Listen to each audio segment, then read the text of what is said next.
સાબર ડેરીમાં બેઠક બાદ જિલ્લા પોલીસ વડાનું મહત્વનું નિવેદન સામે આવ્યું છે। છેલ્લા 3 દિવસથી દૂધના ટેન્કરોને પોલીસ બંદોબસ્ત અપાઈ રહ્યો છે અને બંદોબસ્ત સાથે દૂધની ટેન્કરો સાબર ડેરી પહોંચાડી રહી છે।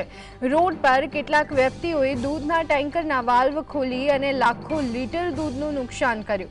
હવેથી દૂધના ટેન્કરોના વાલ્વ ખોલનારા સામે કાર્યવાહી થશે। સાબર ડેરી આ મામલે ફરિયાદ આપી છે। જિલ્લા પોલીસ વડા વિજય પટેલે લોકોને દૂધ ન ઢોળવા अपील करी है। साबर डेरी द्वारा पुलिस ने मदद मांगवामां आवी थी दूध ने डेरी सुधी लाववा माटे। तो छेल्ला 3 दिवसथी आ बाबते पुलिस प्रोटेक्शन आपी अने दूध ए साबर डेरी सुधी लाववामां आवे छे। आजे साबर डेरी द्वारा भाव वधारा बाबते पण जाहेरात करवामां आवी छे, एटले होपफुली आ आंदोलन हवे पूरुं थशे। परंतु जो हवे रस्तामां कोई जग्याए आ रीते टेन्कर रोकी अने दूध ए रोड पर ढोળી देवामां आवशे अथवा नुकसान करवामां आवशे तो साबर डेरी द्वारा फरियाद आपवा आवेथी ए विरुद्धमां कड़क कार्यवाही करवामां आवशे।